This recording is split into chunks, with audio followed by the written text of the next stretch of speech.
Sore itu, 5 orang remaja, Dika, Rina, Tono, Sinta, dan Fajar, berkumpul di rumah Dika, penuh semangat. Mereka berencana melakukan perjalanan ke sebuah desa terpencil yang dikenal dengan cerita mistis tentang pocong. Pocong yang konon muncul setiap malam, menakuti penduduk sekitar, dan mengganggu mereka yang berani menginjakan kaki di sana. Sudah siap, ini bakal seru, kata Dika, mengangkat tas punggungnya dengan penuh semangat. Sekadar buktikan kalau itu cuma cerita, kan? Ujar Tono, mencoba menenangkan diri, meski ragu di dalam hatinya. Mereka memulai perjalanan menuju desa itu dengan mobil, melewati jalan berliku yang semakin sepi seiring mereka semakin menjauh dari kota. Tak lama setelah matahari tenggelam, mereka tiba di desa yang seakan terabaikan oleh waktu. Rumah-rumah tua yang hampir roboh, jalanan berbatu yang gelap, dan udara dingin yang menusuk membuat suasana semakin mencekam. Ini aneh banget, Sinta berkata, melihat sekitar dengan raut wajah cemas. Jangan takut, kita cuma cek cerita ini. Toh, katanya pocong itu cuma mitos, kata Dika, meyakinkan. Mereka mencari tempat untuk menginap dan akhirnya memilih sebuah rumah kosong yang tampaknya cukup kokoh. Malam semakin larut, dan mereka duduk mengelilingi api unggun yang mereka buat di halaman rumah. Dari cerita yang mereka dengar, pocong di desa itu dikatakan muncul sekitar tengah malam, berkeliling dengan langkah berat dan menyeramkan. Tiba-tiba, dari kejauhan, terdengar suara langkah kaki yang tidak tampak wujudnya, terdengar sangat dekat. Sinta merapatkan tubuhnya, sementara Rina menatap Dika dengan cemas. Tenang saja, itu mungkin hanya suara angin, kata Dika dengan nada meyakinkan, meskipun ia sendiri merasa sedikit takut. Namun, suara langkah kaki itu semakin jelas. Langkah itu seakan mengikuti mereka, terdengar mengelilingi rumah. Mereka segera menyalakan senter dan memeriksa sekeliling, namun tidak ada siapapun di luar. Udah, kita masuk rumah aja, kata Tono dengan cepat, wajahnya mulai memucat. Mereka segera masuk ke dalam rumah dan mengunci pintu. Tetapi anehnya, meskipun mereka sudah berada di dalam rumah, suara langkah kaki itu tetap terdengar di luar. Seperti ada yang sedang mengelilingi rumah mereka. Tiba-tiba, pintu kayu yang mereka kunci dengan erat terbuka dengan sendirinya.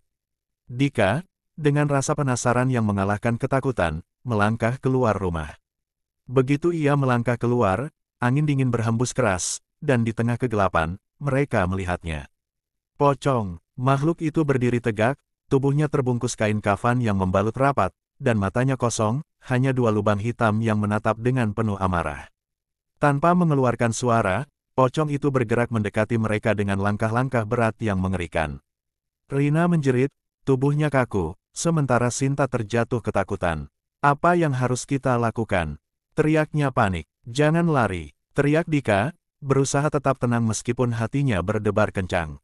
Kita harus menghadapi ini. Pocong itu terus mendekat, dan pada saat itulah suara serak terdengar dari mulutnya yang tertutup kain kafan. Mengapa kalian mengganggu ketenanganku? Suaranya berat, penuh amarah, dan terdengar seakan datang dari kedalaman bumi. Mereka hanya bisa terdiam, tidak tahu harus berbuat apa.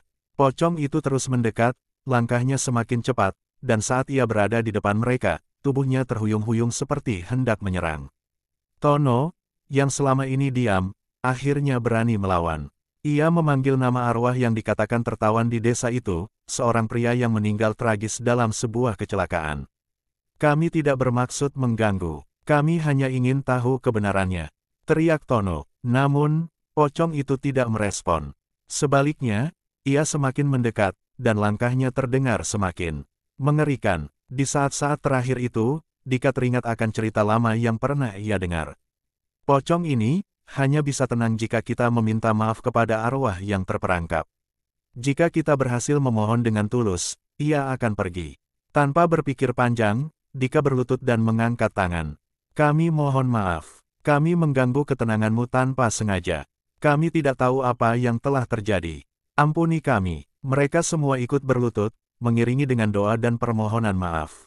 Ada keheningan sejenak, udara di sekitar mereka terasa semakin dingin. Tiba-tiba, pocong itu berhenti, dan dengan suara serak yang mengerikan, ia berkata, aku telah lama terperangkap. Kalian telah memberi kesempatan untuk aku pergi. Dengan gerakan lambat, pocong itu mulai memudar, tubuhnya menghilang ke dalam kegelapan malam. Suara langkahnya pun lenyap. Ketegangan yang menyelimuti mereka perlahan mereda, dan mereka kembali berdiri, merasa lega namun juga tak percaya dengan apa yang baru saja terjadi. Pagi hari tiba, dan mereka segera meninggalkan desa itu. Sebelum mereka pergi, seorang warga tua mendekati mereka dengan tatapan tajam. "Jangan pernah kembali ke sini," katanya dengan suara berat. Desa ini sudah lama dihantui oleh arwah yang tak tenang. Saat mereka pergi, mereka tahu satu hal pasti, mereka tidak akan pernah lagi ingin kembali ke tempat itu. Desa yang penuh dengan misteri, yang terselubung oleh kisah-kisah horor tentang pocong.